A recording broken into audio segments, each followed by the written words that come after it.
Lorsque vous démarrez le logiciel, vous allez entrer votre login et votre mot de passe.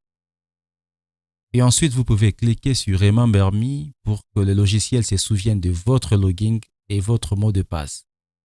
Comme ça, la prochaine fois que vous allez utiliser le logiciel, vous allez juste cliquer sur Login sans avoir à remplir encore vos informations. Vous allez choisir la langue. D'ailleurs, ce n'est pas un grand choix, c'est juste un choix entre l'anglais américain, l'anglais britannique et l'espagnol. Et là, vous n'avez plus qu'à cliquer sur Login.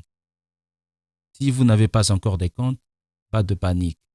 Vous n'avez qu'à cliquer sur Create a New Account. Vous allez atterrir sur cette page et là, vous n'avez qu'à remplir ces formulaires pour avoir un compte. Je ne vais pas le faire simplement parce que j'ai déjà créé un compte. Donc, on va revenir sur VideoScribe. Avant de se connecter, vous avez ici la possibilité de se connecter en offline. Voilà, on va donc se connecter en cliquant sur Login. C'est ici que tous vos scripts sont enregistrés. Voilà, moi j'en ai un qui est juste là. À partir d'ici, vous n'avez qu'à cliquer sur Create a New Scribe, qui signifie en français créer un nouveau scribe. Vous arrivez sur cette fenêtre. Ne paniquez pas, je vais vous expliquer le rôle de chaque élément. On commence par cette main. Donc ici, ça va être pour modifier la main qui va dessiner vos animations. Vous avez un large choix parmi toutes ces mains. Par exemple, nous allons sélectionner cette main, la main des maths. Non, on va plutôt prendre la main des Eastwheel. Et là, nous allons choisir ce type de stylo. Et on valide la sélection. Ce sera donc la main qui dessinera chacune de nos animations. Mais nous pourrons donc le modifier à cours de création si nous souhaitons changer de main pour dessiner un élément particulier ou dessiner un élément sans main. Le pinceau ici, c'est pour pouvoir changer le fond de votre tableau blanc. Par exemple ici, vous allez avoir un fond un peu plus tacheté. Et ici, c'est un fond un peu comme du papier froissé. Vous allez pouvoir aussi sélectionner la couleur. Vous avez un large choix parmi toutes ces couleurs. Si vous voulez faire un tableau noir pour votre animation, vous n'avez qu'à cliquer ici.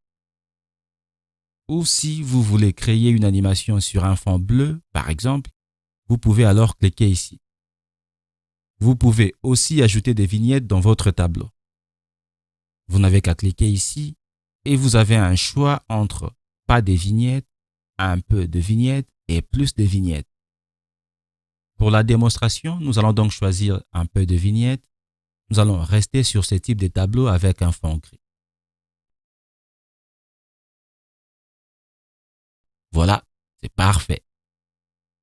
Si vous cliquez sur le micro, cela va ouvrir l'option d'enregistrement.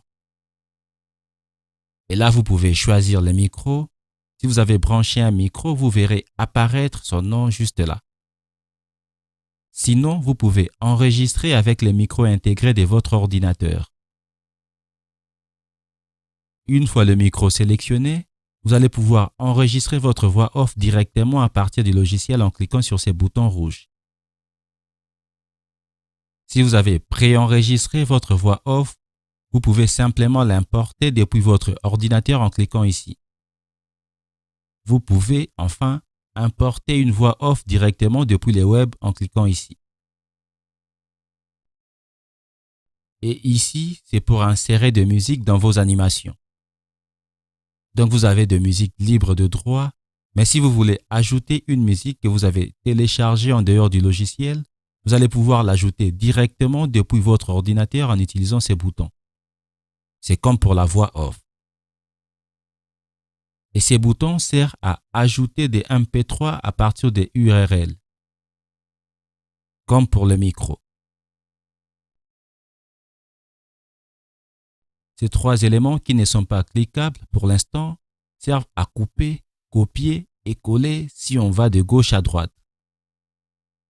Ces boutons ici vous servira à sauvegarder ou à exporter vos scribes.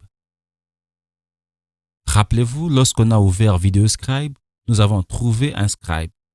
Ce scribe, je l'ai enregistré en cliquant sur ces boutons. Ces deux boutons ici vous servira à faire une preview de votre scribe. Le premier pour commencer tout au début et le second pour commencer à partir de l'animation ou l'image sélectionnée. Ces boutons vous servira à rendre et à télécharger vos scribes. Ces 4 boutons de direction, c'est pour bouger l'élément sélectionné dans les 4 directions, en haut, en bas, à gauche et à droite. Vous pouvez également utiliser les boutons de direction de votre clavier.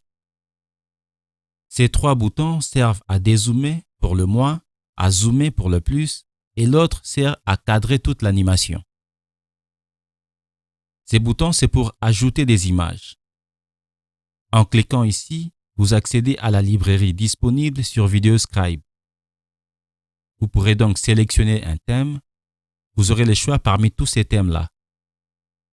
Donc, par exemple, si vous souhaitez ajouter un immeuble ou une maison, vous pourrez rechercher ici et trouver l'image qui vous convient le mieux. Pareil, si vous souhaitez ajouter une femme, par exemple, vous pourrez rechercher ici et trouver l'image qui vous convient le mieux. Si vous souhaitez importer une photo directement depuis votre ordinateur, vous n'avez qu'à cliquer ici, comme pour la musique. Si vous souhaitez également importer une image directement à partir du web, vous n'avez qu'à cliquer ici. Et ces boutons seront pour ajouter un texte. Donc, vous pouvez taper ici le message que vous désirez. Vous pouvez modifier la typographie de texte et vous pouvez aussi modifier la couleur. Et ici, c'est pour ajouter des graphiques.